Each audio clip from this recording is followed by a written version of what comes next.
to school. That's right. But somehow they knew these things. I bet they knew how to count. And, yes, they could count. And they would pass it down to the children. Yeah. They insisted that the children, each generation was going to have more education, better opportunities than they had. And somewhere, I found that somewhere that chain was kind of broken. And what do you think broke it? I really don't know. I guess at it a lot. I do a Black History class at my church. Matter of fact, these are two of my students that are with me. Oh, really? Okay. And I try to break it down and put it together, and with their help. But I think it has a lot to do with the teachers blame the parents, and the parents blame the teachers, and the teachers blame everybody else. But I think it has a lot to do with parents preparing the children, number one. You have parents who are only 12, 13 years old. And at 12, 13 years old, you're still a child, so it's very hard to raise a child. Now, going back in the day, we had children having children, but the parents would take over. That's right. The parent would take over, and you're still a child, and this is your child, but we're going to raise that child along with you. I know that there were, I'm born and raised in Chicago, but every once in a while, one of the young ladies would go south. It was when she got pregnant. Yeah. She would go south, have the baby. The relatives down there would take the child, then she'd come back and go to school. So child was still in the family. They weren't put in the system, you know what I mean, so that for adoption or anything else. So the family stayed together that way. And right now I don't know what the laws are, but the girls, they have children now, and they don't listen to mama, and children don't listen to mama. Why either. don't they? What broke down? Why aren't the children listening? I'm still to mama? trying to put that together. Is where the chain was broken. Have the parents changed? The parents, have changed. The laws have changed too. Now I don't know exactly what all the laws are so far as children and parents. I know that in the school system they tell their children, even the children tell their parents, if you touch me, I'll call diapers. Something happened. I mean, I grew up there. I had 7 sisters and brothers. It was 4 girls, 4 boys in my family. Mother, father, grandma. And when our parents told us to do something, we did it. Yes. If they told us to eat something that we didn't like, we ate it. Did that stop?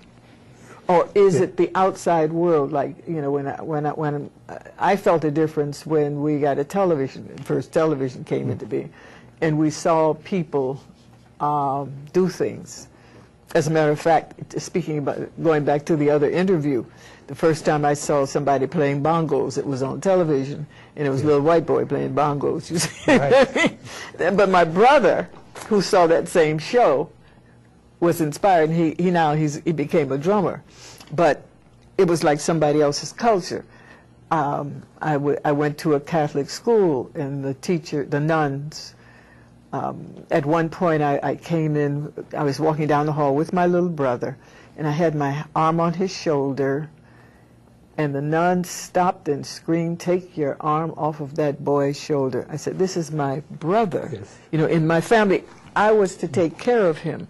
Like, there were 8 of us. Bubba took care of Titi. Titi took care of Shirley. Shirley took care of Celeste. Celeste took care of Donald. Donald took care of Billy. Billy took care of me. I took care of Martin.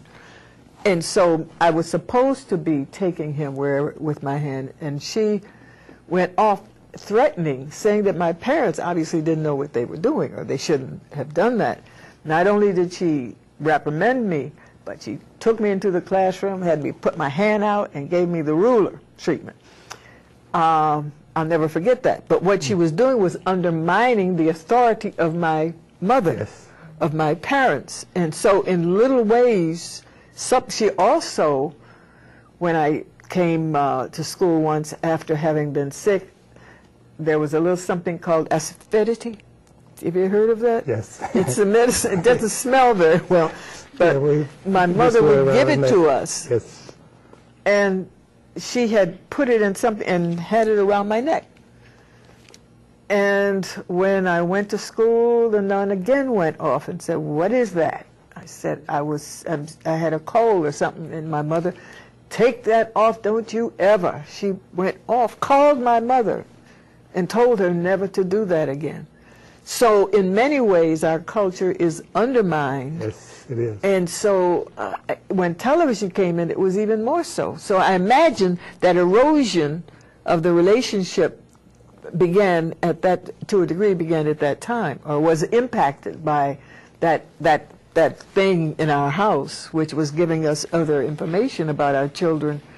That thing in that house is still effective for them because it's a babysitter a lot of time. You put the baby in front of the television, then you go on and do whatever you have to do. So the television babysit for.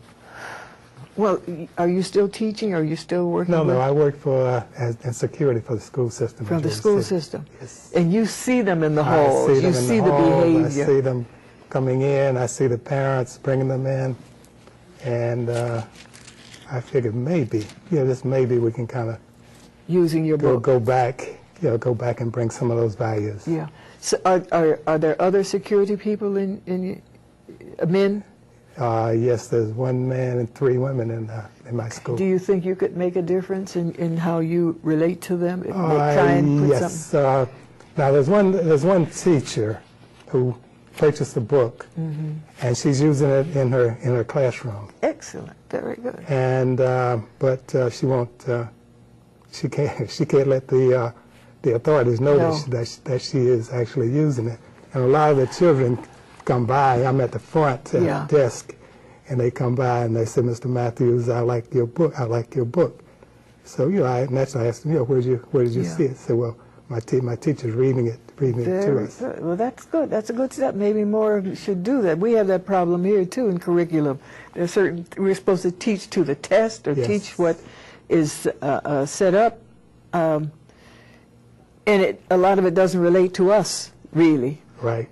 Yes. And so the problem is across the country, but we have to devise ways to change that, to stop. If since you being a grown man, and they need to see a man who has some dignity and some history, maybe you can do a book signing or something at the school so that they and have other people join in with you. It's not something that one person can do, I wouldn't think. Yes, I have some people in the school that work with me. We've done book signing at the libraries, 2 libraries, and at my church I did one, and another church. So we're kind of getting the word around. I figure maybe through the church we can reach a lot of the young people too. Yeah, very good, very good. I'm getting signals, but I got a wave, which meant say goodbye, then I got a 10 signal. 10, okay, thank you. I'm glad you came here. I'm certainly glad you wrote this book. And I hope, where can people get it? Are you going to do a book signing here in New York City soon? Not soon. We did, that's right, we did one in the Bronx. The first one